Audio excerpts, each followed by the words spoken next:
O Trilhas da Democracia de hoje debate as lutas e resistências das populações indígenas hoje no Brasil. Os nossos convidados são o professor da Universidade Federal da Paraíba, Estevão Paletó, e a antropóloga e doutoranda do Museu Nacional, Cris Julião Pancararu. Cris, Estevão, sejam bem-vindos ao Trilhas da Democracia. Eu começaria perguntando a você, Estevão, quais são as peculiaridades, quais são as particularidades das lutas das populações indígenas hoje no Brasil? Boa tarde, Marco, Cris, prazer estar aqui com vocês, dialogando, né? A gente observa que a situação dos povos indígenas no Brasil nunca esteve tão delicada e tão urgente quanto no momento atual.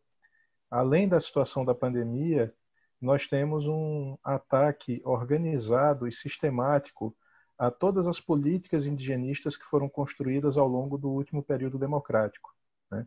Então, a própria Constituição brasileira está sob ataque naquilo que representam os itens constitucionais que asseguram os direitos indígenas, no Legislativo, com vários projetos de lei, de emenda constitucional, e, da mesma forma, esse ataque está estruturado e instrumentalizado dentro do aparelho do Estado, dentro da FUNAI e do aparelho de saúde indígena, que tem tido cortes sucessivos de recursos e um desmonte, seja institucional, seja de pessoal, né? O que termina influenciando e estimulando os ataques a territórios indígenas que a gente tem observado em várias áreas do Brasil, tanto na Amazônia como no Nordeste. Cris, no ano passado eu tive a oportunidade de entrevistar Carmen Pancararu, e ela já falava das dificuldades enfrentadas na área de saúde pelo povo Pancararu, pelos povos indígenas de maneira geral, isso no primeiro ano do governo Bolsonaro.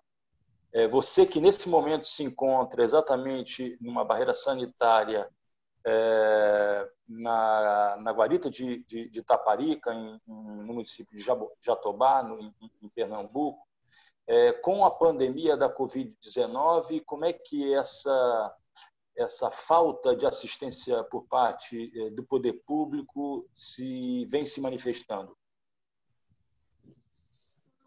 Muito latente, né? Se manifesta com muito mais incidência, com muito mais crueldade, porque dificulta, primeiro, né, situações que já existiam de média e alta complexidade, atendimento básico.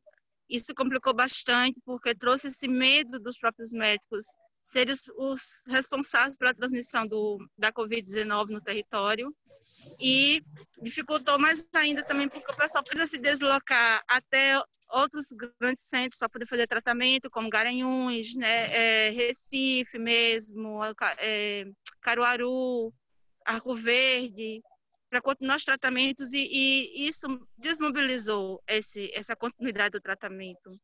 Isso é uma situação. A pandemia, ela dilatou muitos outros problemas de falta de atenção do Estado, não só pela CESAI, como FUNAI também. Até agora, a única assistência que nós tivemos da FUNAI foram as cestas básicas. Isso porque foi realmente uma coisa assim, unânime, foi para todo o Brasil. Claro que fomos contemplados com muita demora, mas chegamos a ser contemplados sim. Agora, de junho para julho, as cestas chegaram. Então, é muito complicado pensar na atenção do Estado brasileiro, sobretudo nesse desgoverno, que tem total desatenção para os povos indígenas. Um exemplo muito claro disso são os 16 vetos daquele PL 1142, que limitam, assim, que limam situações que deveriam ser atendidas como e não são tratadas como emergenciais. Então, esse desgoverno acaba que atinge todos os povos, não só Pancararu, por conta dessas ausências de obrigação mesmo, de cumprir com o seu papel, que é de assegurar a saúde coletiva de todo mundo, né? Independente da Constituição, que vale a pena lembrar também da própria Constituição Federal, né? Não só no seu artigo 6º, mas também no seu artigo 196, que fala da obrigatoriedade do Estado cumprir no papel de cuidar da saúde das populações, e isso não vem acontecendo. A gente está aqui na barreira sanitária, sendo mantida por praticamente nós mesmos, e é isso, nenhuma assistência do governo. O pouco que a gente recebe de Estado, vamos dizer assim, de Estado entre aspas, são de alguns funcionários que são indígenas aqui no Polo Base, que é a primeira estrutura, né, da CESAI, Polo Base de SEI, CESAI, que tem dado alguma assistência para a gente, né, fornecendo luvas, né, álcool em gel, água sanitária, máscaras, ou a gente me manda confeccionar, compra, distribui para a população, mas auxílio direto do governo não existe nenhum. Devon, fazendo uma análise retrospectiva, quer dizer, olhando de hoje para essa situação calamitosa hoje que acomete os povos indígenas do Brasil, quando teria começado esse descaso em relação às políticas voltadas para os povos indígenas com o governo Michel Temer, ou já no decorrer do governo Dilma, isso já teria aparecido como um sintoma de um redirecionamento das políticas para os povos tradicionais, de maneira geral? Infelizmente, a partir do governo Dilma, a gente já nota uma reorientação da política indigenista e que não é favorável aos povos indígenas, né? A gente tem uma série de medidas que são tomadas ou são deixadas de ser realizadas que desconsideram as especificidades dos direitos indígenas. A gente tem medidas como a usina de Belo Monte, né? Tanto a construção da usina de Belo Monte como as usinas no Rio Tapajós, que são extremamente violentas e arbitrárias contra os direitos dos povos indígenas. Temos perseguição a lideranças indígenas, seja no contexto lá dos Munduruku, do Tapajós, quanto também do povo Tupinambá, no sul da Bahia, por exemplo, né? Então a gente tem eventos que já estavam acontecendo na época do governo Dilma, né? Fora outras medidas, como, por exemplo, acordos, que eu não vou me lembrar aqui agora exatamente em qual terra, mas sei que na região sul e também em Mato Grosso, acordos promovidos pelo Ministério da Justiça e a Casa Civil para rever ou diminuir áreas demarcadas, né? Isso já eram medidas que eram tomadas durante o governo Dilma e a gente via uma grande insatisfação do movimento indígena com a sinalização dessas atitudes. Obviamente que isso piorou com o governo Temer e no governo Bolsonaro, né? Ainda mais, mas a gente já tinha um índice, um indicador dos confrontos e das forças que estavam, né, do conflito de interesses entre forças indígenas e anti-indígenas naquele momento, né, já pressionando para que o governo tomasse atitudes que não resguardassem o direito dos povos indígenas. Se a gente olha para a história dos povos indígenas na história do Brasil, né, em poucos momentos históricos houve avanço ou efetivação de garantia de direitos, e o período que vai de 88 a 2016 é um período desse, de avanço e de conquista de direitos, né? Porém, a gente vem observando também um retrocesso. Se o momento atual no Brasil é de um reacionarismo muito forte, com relação aos direitos dos povos indígenas, esse reacionarismo é extremamente evidente, é muito mais evidente do que em outros setores políticos, né, na dimensão política da vida brasileira. Inclusive porque os povos indígenas souberam também conquistar espaço, né, ao longo dos últimos 40 anos, fazendo valer muitas vezes os preceitos constitucionais. A gente observa em alguns momentos muitas vitórias e conquistas dos povos indígenas, né, avanços significativos, mas também uma reação muito violenta a essas conquistas.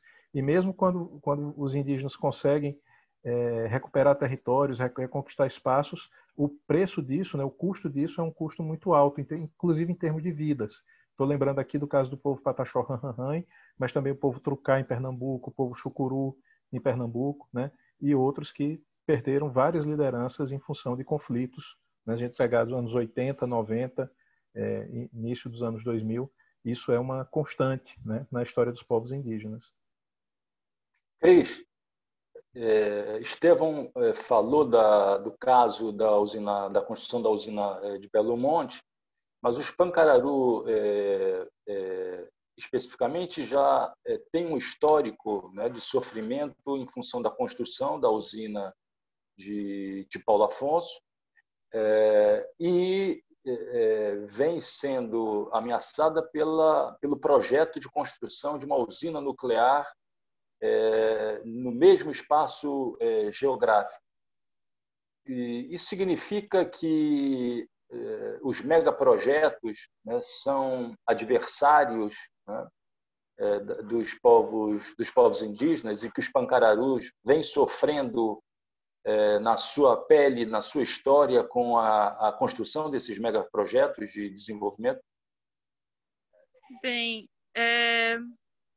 verdade. Desde a década de 30, mais ou menos, a gente vem sofrendo mais assiduamente com essa barragem da Luiz Gonzaga, né? Que é o complexo daqui de Taparica, barragem de Taparica, da Luiz Gonzaga. A homenagem que não é para nós. Então, todos esses mega empreendimentos dentro e em torno do território indígena, ele é endeusado, vamos dizer assim, ele é trazido como a solução dos problemas socioeconômicos da região, e é empregado nisso com a aval da própria FUNAI, né? Quando as empresas procuram a FUNAI para fazer um estudo, para poder, aquela coisa do licenciamento, no processo do licenciamento, procura o órgão indigenista, eles recomendam que se busque fontes secundárias. Tipo, não há necessidade de conversar conosco sobre esses empreendimentos. E aí vem uma fábula do Ayahima, que eu chamo de fábula porque é uma invenção que é criado, e não traz, dentro desses estudos do impacto ambiental e nesse relatório de impacto do meio ambiente, os reais danos sociais, emocionais, psicológicos e espirituais, com certeza, porque quando mexe no nosso ecossistema, nesses ecossistemas também mexe com a nossa espiritualidade, sim, porque ali tem alguma planta endêmica, algum animal endêmico que serve para nosso momento de tradição. E isso não é colocado dentro desse material. Né? Digo isso com muita tranquilidade, porque tive a oportunidade de conhecer desse material, porque esses relatórios ficam na FUNAI e a FUNAI não libera. Pelo menos para mim não foi liberado nem como indígena, nem como acadêmica, que eu fiz a solicitação. E eu não sei o que é que tem nesses outros materiais, mas nesse que eu peguei, fala dessa situação pendente, traz toda essa história, né? E dessa recomendação da FUNAI, que inclusive cita que é uma recomendação para outros empreendimentos desde a Chess, desde a Luiz Gonzaga. E isso está sendo reverberado em todos os outros projetos, como linha de transmissão, instalação de torres eólicas, rodovias. Isso tem sido crescente e permanente aqui na nossa região. Também traz, claro que traz conflito, porque na hora dessa situação de apelar para uma situação socioeconômica, os poceiros, claro, que vêm de encontro a gente, né? E esse argumento é muito usado porque é realmente uma situação carente. Nós estamos numa região muito carente, vítimas do coronelismo que impera nos sertões pernambucanos, e acredito que outros sertões também, de permanecer esse curral eleitoral, vítimas e violentadas constitucionalmente por seus direitos, pelos nossos direitos, que não são implementados nem pelo governo federal, nem Estado, muito menos município. Então, esses empreendimentos só vêm causar danos que são cumulativos e que são sucessivos e que não tem fim para acabar. E é isso que a gente reclama, né? É uma das nossas reclamações, que aí envolve também, traz outros, chamou outra atenção para como aquecimento global, como o uso da nossa medicina tradicional, os conhecimentos tradicionais. Enfim, tudo isso fica vulnerável também. Para além dessa pandemia, ainda tem tudo isso que vulnerabiliza ainda. E como você citou, a usina de Itacuruba, a nuclear que você está no município de Itacuruba, fica próximo aqui. A gente também tem feito frente contra esse projeto, porque o processo de consulta, como manda o figurino, vamos dizer assim, né, da Convenção 69, não foi respeitado, não foi respaldado, e não tem sido, nenhum projeto tem sido feito esse processo, né? Tudo é por fonte secundária, e em nome do progresso, e um progresso que não é para nós. Muito menos para a maioria das pessoas, não é? Estevão, quais são as principais formas de organização? Quais são as tradicionais formas de organização e quais são as novas modalidades de organização e de luta dos povos indígenas hoje no Brasil diante dessa situação de uma pandemia e de um pandemônio no campo da política? A gente pode observar, Mondain, que as formas de organização tradicional dos povos indígenas, elas se potencializaram ao longo das últimas décadas, né, apropriando-se de instrumentos e modos de organização não necessariamente tradicionais, mas com muita habilidade. Nós vemos hoje um grande protagonismo do movimento indígena organizado no Brasil, né, com diversas organizações de base e de representação que são extremamente atuantes e muito fortes, enraizadas nas tradições dos povos indígenas e em suas mobilizações políticas. Temos a APOIME aqui no Nordeste, que é a Articulação dos Povos e Organizações Indígenas Nordeste, Minas Gerais e Espírito Santo. Tem o Mupoíba, que é o Movimento Unido dos Povos Indígenas da Bahia. Tem a Tiguaçu Guarani, tem a Arpinsul, né? Tem a COIAB na Amazônia e tem a APIB, que é a Articulação dos Povos Indígenas do Brasil, né? Ou seja, há uma grande articulação e concertação dos povos indígenas, do movimento indígena, num sentido geral, ocupando esses espaços políticos, né, com lideranças muito fortes, de renome, com grande capacidade, com muita habilidade discursiva, organizativa, representacional. Há um corpo de advogados indígenas hoje constituído, atuando diretamente em Brasília, né, em defesa dos seus direitos. A gente viu agora, essa semana que passou, com a decisão no Supremo Tribunal Federal em relação ao cumprimento da atenção à saúde indígena, né? Ou seja, a gente tem um momento de grande protagonismo e de grande sucesso dos povos indígenas na sua luta e na sua organização, com centenas de indígenas nas universidades públicas e também já tendo terminado as universidades, estando nas pós-graduações, como, por exemplo, é o caso da Cris, que está aqui, né? Ou seja, tem um corpo qualificado e organizado de representantes e de líderes e lutadoras indígenas que têm feito avançar essas lutas e essas organizações, né? E isso é resultado de 40 anos de redemocratização e de movimento indígena, né? E é também contra isso que esse reacionarismo todo se insurge, né? Então a gente observa, tem vitórias, tem coisas muito importantes para observar nesse quadro, mas infelizmente tem esses desafios, né? Mas tem um movimento indígena muito vigoroso e que vale a pena sim a gente mencionar e destacar essa atuação. Cris, para além disso que Estevão acaba de dizer, numa resposta anterior você disse da falta de apoio tanto do governo federal quanto dos governos estaduais e também dos governos municipais em relação às causas indígenas. E no cenário internacional, qual é a rede de apoios existentes internacionalmente hoje as lutas e formas de resistência dos povos indígenas? Olha, a gente tem feito muitas alianças, graças ao Criador, né? Estamos conseguindo avançar bem nesse cenário internacional, lentamente, mas bem. Desde o ano passado, sobretudo, a gente tem conseguido fazer bastante incidência nas Américas, na Europa, em todo o continente, todos os continentes. Inclusive, ano passado, sobretudo, a gente fez uma participação na Marcha Mundial pelo Clima em Nova York.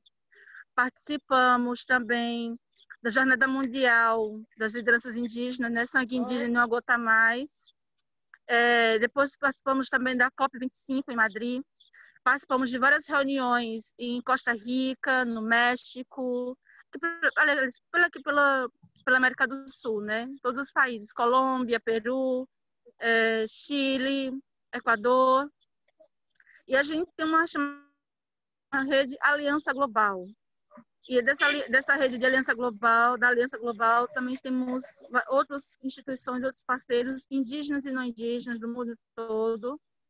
E temos participado também e com universidades americanas, com universidades europeias, desse acesso e permanência de indígenas e da luta dos povos indígenas, a partir das mudanças climáticas, claro, e esse ano mais ainda por conta da Covid, né?